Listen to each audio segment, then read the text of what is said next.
Ղազարյան, ճիշտ են տեղեկությունները, որ արգելք է դրվել ձեր ելույթների հարցերի վրա,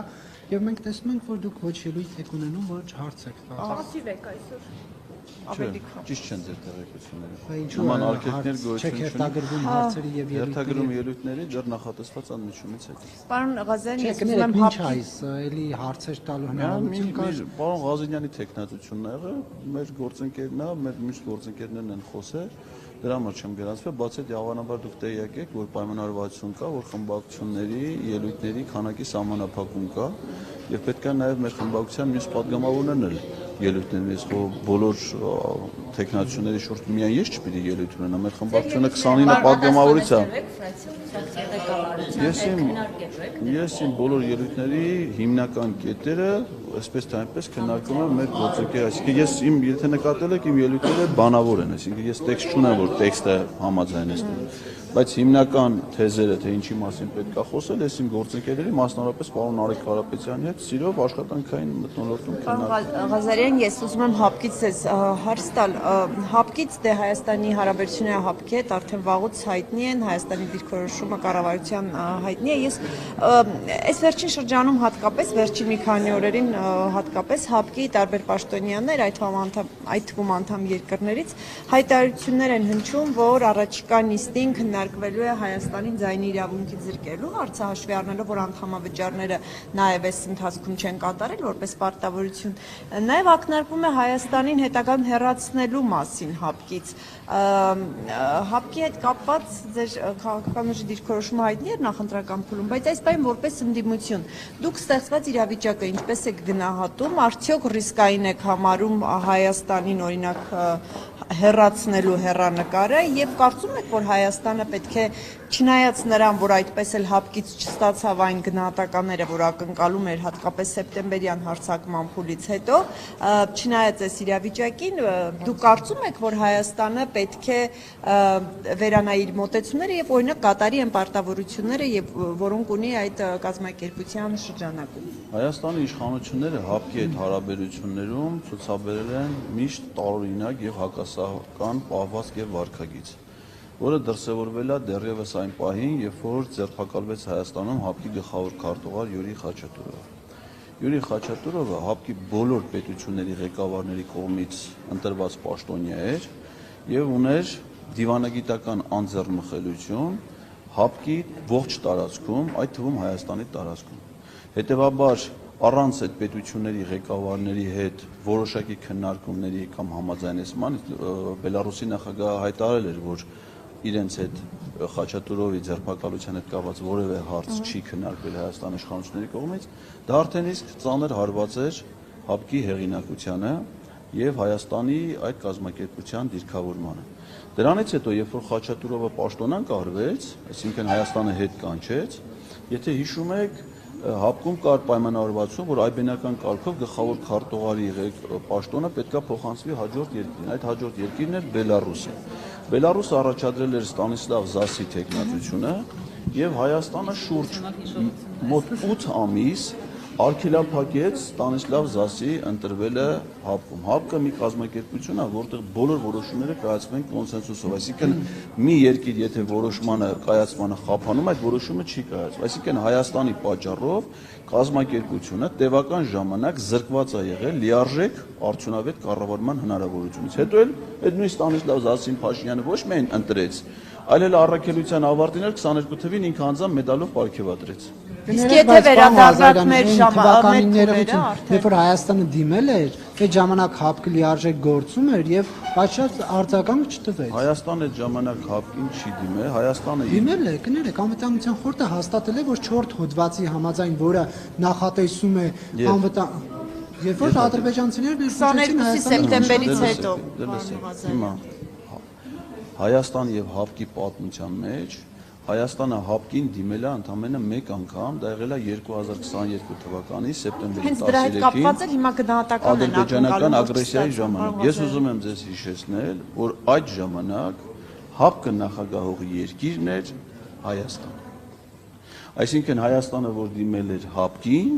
դիմել էր նախագահող Նիկոլ Փաշինյանին։ Ինչն էր նախագահում այդ ժամանակ Հա, բայց ՀԱՊԿ։ հավաքականն է տարբեր պետություններից կազմված Միջազգային կազմակերպությունն է, որը տվյալ պահին ունի նախագահող պետություն, եւ նախագահող պետությունն էր Հայաստան։ Իդեպ այդ նույն տարում 2022 թվականի հունվարին ՀԱՊԿ-ում եղել է մեկ այլ դիմում Ղազախստանի կողմից, որը նախագահող երկրի ղեկավարը Նիկոլ Փաշինյանը շատ արդյունավետ անցել է իր պարտականությունների կատարմանը, նախագահել է ամբողջ գիշեր ՀԱՊԿ-ի հեռավար Հավաքական անվտանգության խորհրդի նիստը, որի արդյունքում զորքեր են ուղարկվել ՀԱՊԿ-ի անդամ երկրներից Ղազախստան, այդ թվում Հայաստանից, Ղազախստանում հացի թռերից մեկի անվտանգությունը ապահովելու Դա նպատակով։ հասկացա, բայց կխնդրեմ անդրադառնանք նաև այս իրավիճակին, երբ որ Հայաստանից ակնկալում են պարտավորությունների կատարում, երբ Հայաստանն է դժգոհ ՀԱՊԿ-ի կոնկրետ լիազորությունների շրջանակում գործելու այդ հեռանկարից։ Այսինքն դուք հիմա կարծում եք, որ Հայաստանը պետք է կատարի իր պարտավորությունները որպես ՀԱՊԿ անդամ, դե յուրե անդամ, թե կարծում եք, որ պետք է դուրս գալու որոշում կայացնի, որպես ընդդիմություն։ ՀԱՊԿ-ին դիմելուց հետո Նիկոլ Փաշինյանը հայտարարեց, որ հրավիրվել է իր դիմումից անմիջապես հետո Հավաքական անվտանգության խորհրդի հեռավար նիստ, որը ինքն է նախագահել։ Եվ ինքը գոհունակություն էր հայտնել այդ նիստում, ինչեք Փաշինյանի գործողությունների վրա չէ՞ ծաղրում։ Չէ, պարոն Ղազարյան, ուղղակի հարցնում ենք։ Հա, բանը նա գոհունակություն էր հայտնի Հավաքական անվտանգության խորհրդի նիստից, որից անմիջապես հետո հաջորդ օրը Հայաստանը ժամանել Հավաքական անվտանգության խորհրդի զինված ուժերի շտաբի ղեկավարը,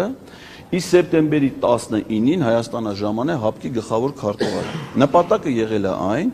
որ գնահատվի Հայաստանի կարողությունները, պահանջները, որ ըստ այդմ մշակվի առաջարկությունների փաթեթ Հայաստանին օգնություն տրամադրելու համար։ Ստանիսլավ Զասին Հայաստանում ամենաբարձր պաշտոնյան, որ ընդունել է, եղել է զինված ուժերի գլխավոր շտաբի պետը, պաշտպանության նախարարը չի ընդունել, արտաքին գործերի նախարարը չի ընդունել, վարչապետը չի ընդունել։ Պատերազմից հետո։ Այո, սեպտեմբերի 19-ի Ստանիսլավ Զասի այցից հետո։ Նաև իմ հարցին խնդրում։ Հիմա ասում եմ, ու մեկ էլ ընդունել է Ջերմուկի քաղաքապետը։ Ստանիսլավ Զասը այցելել էր Ջերմուկ, որպեսզի տեղում տենար, թե այնտեղ ինչա տեղի ունեցել։ Այդ մակարդակի հանդիպումներ են կազմակերպել։ Դրանից հետո Նիկոլ Փաշինյանը Ստանիսլավ Զասին Հայաստանում չի ընդունում, ինքը նախագահող երկրի ղեկավարն է, գլխավոր քարտուղարն եկել է, որ կարիքներն ուսումնասիրի։ Սեպտեմբերի 21-ին Եռաբլուրում զոհված զինծառայողների ծնողների նկատմամբ բռնություն գործադրելուց հետո գնում է ՄԱԿ, մասնակցում է ՄԱԿ-ի գլխավոր ասամբլեայի նիստին եւ այնտեղ հանդիպում է ՆԱՏՕ-ի գլխավոր քարտուղարին։ Հետո գալիս է ասում է ես ՀԱՊԿ-ի դժգոհ։ Ուզում եք ասել ՀԱՊԿ-ը հիմա ինչ անում է, դա արձագանք է Հայաստանի արարածներին։ Ես հիմա ձեզ փաստերով ամսաթվերով գնահատականն էլ եմ ասում եմ, թե Հայաստանը որպես ՀԱՊԿ-ի անդամ եւ նախագահող երկիր, այդ երկրի ղեկավարը ինչ գործողություն։ Ի վերջո այդ իմ ասացից հետո ՀԱՊԿ-ը մշակել է Հայաստանին օգնություն տրամադրելու փաթեթ,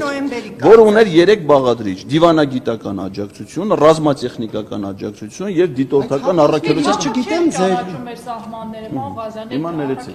Հիմա ներեցեք։ ՀԱՊԿ-ը նաև Հայաստանն է, չէ՞։ Այսինքն ՀԱՊԿ-ը ո՞նց պիտի ճանաչի Հայաստանի սահմանները, եթե Հայաստանը ինքը պիտի իմանա, չէ՞ իր սահմանը։ Հիմա ենթադրենք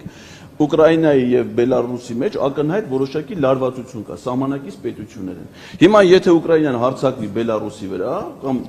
ռազմական վեճ լինի, Բելարուսը իրավունք ունի դիմի ՀԱՊԿ-ին, ճիշտ է։ Հիմա ՀԱՊԿ-ին օգնություն տրամադրելու համար Լուկաշենկոն Փաշինյանից պիտի հարցնի, թե իր երկրի սահմանները որտեղ են։ Ասեք Հայաստանը չէր նշել, որ նա իր սահմանը, դրա համար ՀԱՊԿ-ը դժվարանում էր, հա։ Բայց ինքը պիտի, այդ որ ասում եք, Իսկ ՀԱՊԿ-ը նաև Հայաստանն է։ Անդամագրվել կասեք։ Այո, անկախության դրճակը։ Չէ, բայց ինչ սահմաններով։ ՀԱՊԿ-ի կանոնադրության նախաբանը որ նայեք, ասում է, անկախ պետությունները, որոնք գործում են իրենց հռչակագրերով, ստեղծում են այս կազմակերպությունը, Հայաստան եւ սահմաններով տեղակայվեր։ Բայց դրա համար պետք է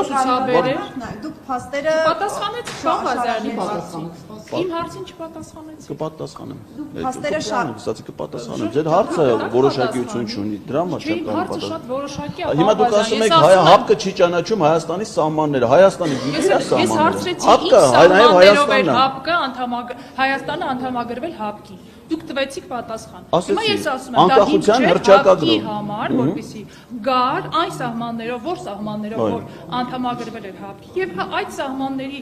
հետ կապված, խախտման հետ կապված, այդ սահմանների նկատմամբ ագրեսիայի հետ կապված վերաբերմունք արտահայտել եւ այդ օգնությունն էլ որ Դիմումի դիտրամատը դեպքում։ բերեր եւ տեղակայեր այդ սահմանը։ Այո, հիմա դրա համար գլխավոր շտաբի պետը ՀԱՊԿ-ի եկել էր Հայաստան, որպեսզի Հայաստանի զինված ուժերի Դուք գլխավոր ասում եք շտաբ Հայաստանը սկի չգիտեր իր Լավ, դուք վիճում եք, հարց չեք տալու։ Չէ, պարոն Ղազյան, ձեր Դուք խոսքից եմ դուք բխեցնում իմ տպավորությամբ նվազ տեղեկացվածությամբ ինձ հետ ուղղակի վիճում եք։ Օգնեք ինձ լինել առավել տեղեկացված Խնդրում եմ մի քիչ պատասխաններով։ ծանոթացեք ՀԱՊԿ-ի գործունեության, հետո մենք Պարոն մասնակցորեն Ղազյան, դուք Հիմա փաստերը վեճ շարադրեցիք։ Ես կուզեմ նաև այս փուլին անդրադառնալ։ Հիմա փաստացի ասում են, եթե անդամավճարները չկատարեք որպես պարտավորություն,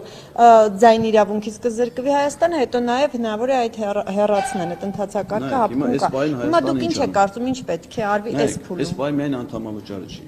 Հայաստանը անդամավճարները չի վճարում, Հայաստանը ՀԱՊԿ-ի զորավարություններին չի մասնակցում, Հայաստանը չի հյուրընկալում պլանով նախատեսված զորավարությունները Հայաստանում, Հայաստանը հետ է կանչել իր դեսպանին ՀԱՊԿ-ից, Հայաստանը հրաժարվել է գլխավոր քարտուղարի տեղակալի իր քվոտայից։ Այսինքն եւ հայտարարում են, որ իրանք սառեցրել են հարաբերությունները այդ կազմակերպության հետ մի ռեժիմ, որը ՀԱՊԿ-ի կանոնադրությունը չի նախատեսում։ Այսինքն կազմակերպությանը անդամ երկիրը դրել է անհասկանալի իրավիճակի մեջ։ Հիմա այդ իրավիճակում կազմակերպությունը ինքն է քննարկում, որոշ նույնիսկ համարձակություն, եթե ասենք դժգոհ են ՀԱՊԿ-ից, չէ, ասենք ասում են մեր սահմանները չեք ճանաչում, հարց առաջ, բայց չի դուրս չեք գալի։ Դիմում ներկայացրեք, ասեք մենք չենք ուզում այս կազմակերպել։ Ոչ էլ այդ են անում։ Այսինքն անհասկանալի իրավիճակ են ստեղծել, ճգնաժամ են ստեղծել։ Դե եթե վարչապետը որ կա հարցեք, ինչի չեն դուրս գալի։ Ես չունեմ իր։ Ես ասեցի, որ այդ կազմակերպ եւ առասարակ գրեթե բոլոր միջազգային կազմակերպությունների հետ հարաբերությունները Հայաստանը ստեղծում է անտեղի խնդիրներ։ Այդ թվում եւ ՀԱՊԿ-ի հետ հարաբերությունները։ Եթե ավարտվեց մեկ այլ թեմայով հարց կուզեի տալ։ Պարոն Ղազարյան, Անվտանգության խորհրդի նորանշանակ նախագահ Ալեն Սիմոնյանը Facebook-յան գրառմամբ անդրադարձել ազգային ժողովի դիմադիրներին, մեջ բերեմ ազգային ժողովի դիմադիր Կարդացել եմ, տղաճանամի կարդացեք, հա։ Ինչ կարծիք ունեք։ Ես կարծում եմ, որ Ալեն Սիմոնյանը Հայաստանի անվտանգության սպառնալիք է։ Ինչով։ Իր գործունեությամբ, իր կարգավիճակով։ Իսկ երբ որ ինքը սպառնում է, ասում է ամեն անգամ նման բաներից հետո տրորելու եմ ոչ միայն իրենց, այլ առաջին։ Գելե հերիք չի ինքը գրել է, դուք էլ դրանց կարդում եք։ Պետք է,